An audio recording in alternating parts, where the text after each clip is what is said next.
और चलिए अब बात करेंगे एटा से अगली खबर की, जहां पर कार सवारों की गुंडाई सामने आई है। 4 कार सवारों ने कारोबारी की पिटाई की। पुलिस ने चारों आरोपियों को हिरासत में लिया है। थाना मिराची क्षेत्र का ये मामला बताया जा रहा है। एटा से खबर, जहां पर कार सवारों की गुंडाई सामने आई। यहां पर 4 कार सवारों ने कारोबारी की पिटाई कर डाली। पुलिस ने चारों आरोपियों को हिरासत में लिया। बड़ी खबर आपको बता रहे हैं, थाना मिराची क्षेत्र का ये पूरा मामला। अगली खबर गाजीपुर से, जहां पर प्रतिमा विसर्जन के दौरान खूनी संघर्ष हुआ।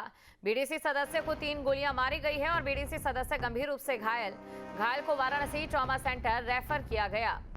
तो घायल को वाराणसी के ट्रॉमा सेंटर में रेफर किया गया है। बीडीसी सदस्य को 3 गोलियां मारी गई। बड़ी खबर आपको बता रहे, बीडीसी सदस्य गंभीर रूप से घायल हो गया है।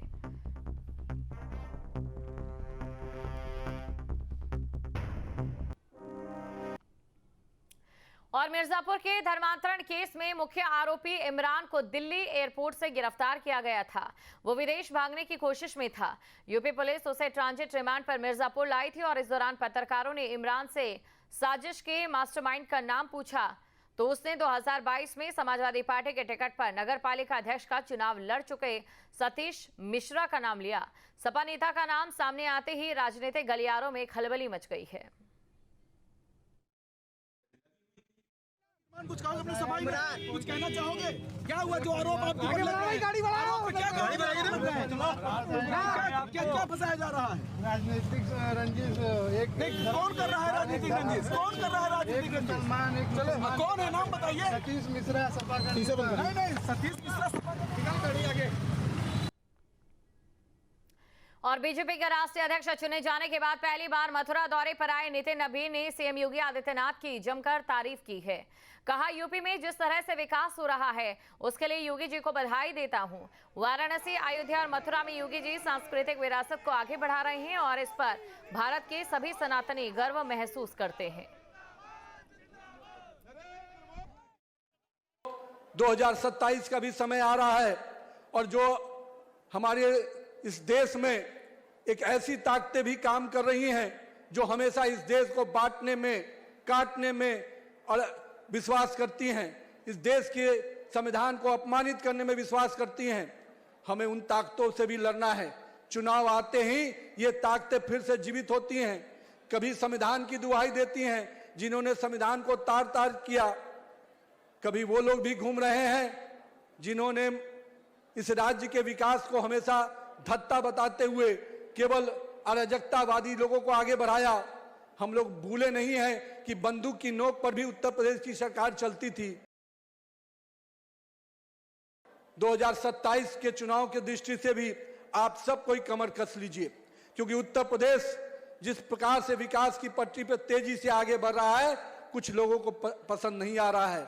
जो लोग राजनीति को, मैं मानता हूं, टाइम पास समझते हैं, जो कुछ समय चुनाव आएगा तो आते हैं और फिर विदेश चले जाते हैं, वो उनको भी सबक सिखाने का समय फिर आता है।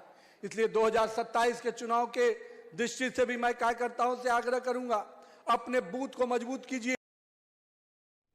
योगी सरकार में राज्य मंत्री दयाशंकर मिश्र कार्यक्रम में शामिल हुए और इस दौरान प्रतीक चिन्ह और बुके देकर उनका स्वागत किया गया। राज्य मंत्री दयाशंकर मिश्रा ने कहा कि केंद्र से लेकर प्रदेश तक संवेदनशील सरकार है। अखिलेश यादव पर निशाना साधते हुए कहा कि जनगणना का काम मानक एजेंसियां कर रही हैं।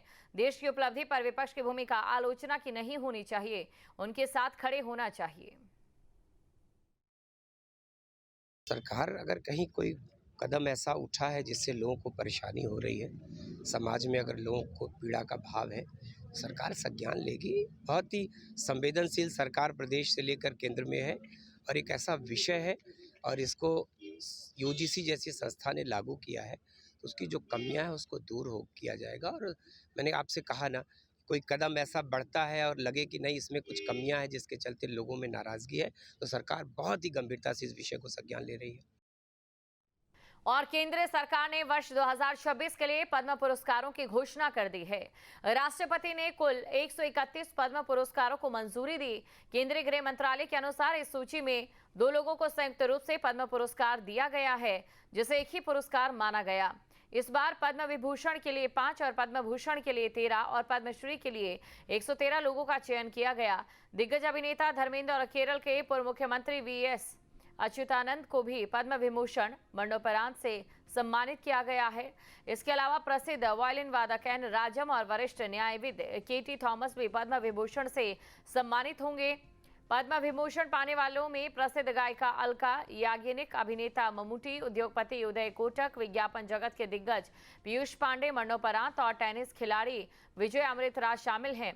पद्म विभूषण असाधारण और विशिष्ट सेवा के लिए दिया जाता है। पद्म भूषण उच्च कोटि की विशिष्ट सेवा के लिए और पद्मश्री किसी भी क्षेत्र में विशिष्ट योगदान के लिए प्रदान किया जाता है। इस साल की सूची में देश के साथ साथ विदेशों से भी कई प्रतिष्ठित हस्तियां शामिल होंगी जिन्होंने अपने अपने क्षेत्र में उल्लेखनीय योगदान दिया है। पद्म पुरस्कारों की घोषणा देश की प्रतिभा, सेवा और समर्पण को सम्मान देने की एक और मिसाल है। और अगर बात की जाए पद्म विभूषण के लिए तो इसमें 5 लोगों का जो चयन है किया गया है। और इसी के साथ आपको ये भी बता दें कि किन किन लोगों को जो है पद्म विभूषण मिलने जा रहा है। दिवंगत अभिनेता धर्मेंद्र और सुप्रीम कोर्ट के पूर्व जज जस्टिस केटी थॉमस समेत 5 हस्तियों को इस साल का पद्म विभूषण मिलेगा। 77वें गणतंत्र दिवस की पूर्व संध्या पर रविवार शाम यानी कि आज शाम केंद्र सरकार ने पद्म पुरस्कारों की यानी कि कल शाम केंद्र सरकार की ओर से पद्म पुरस्कारों की घोषणा की और वर्ष 2026 के लिए कुल 131 लोगों को ये सम्मान दिया जाएगा।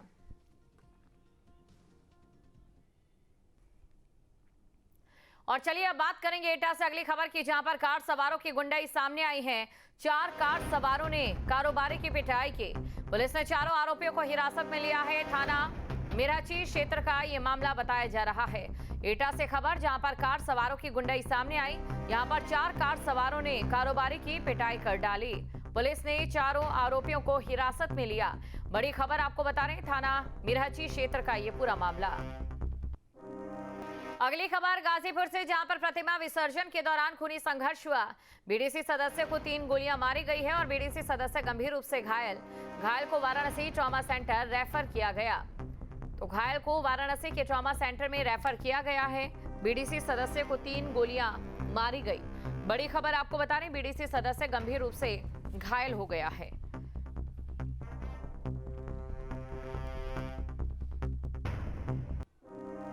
आपके मोबाइल पर तुरंत आएगी ब्रेकिंग न्यूज। स्क्रीन पर सबसे पहले दिखेगी बड़ी खबर।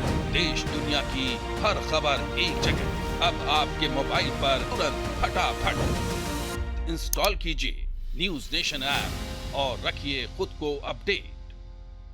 आपके मोबाइल पर तुरंत आएगी ब्रेकिंग न्यूज। स्क्रीन पर सबसे पहले दिखेगी बड़ी खबर। देश दुनिया की हर खबर एक जगह। अब आपके मोबाइल पर तुरंत फटाफट इंस्टॉल कीजिए न्यूज नेशन ऐप और रखिए खुद को अपडेट।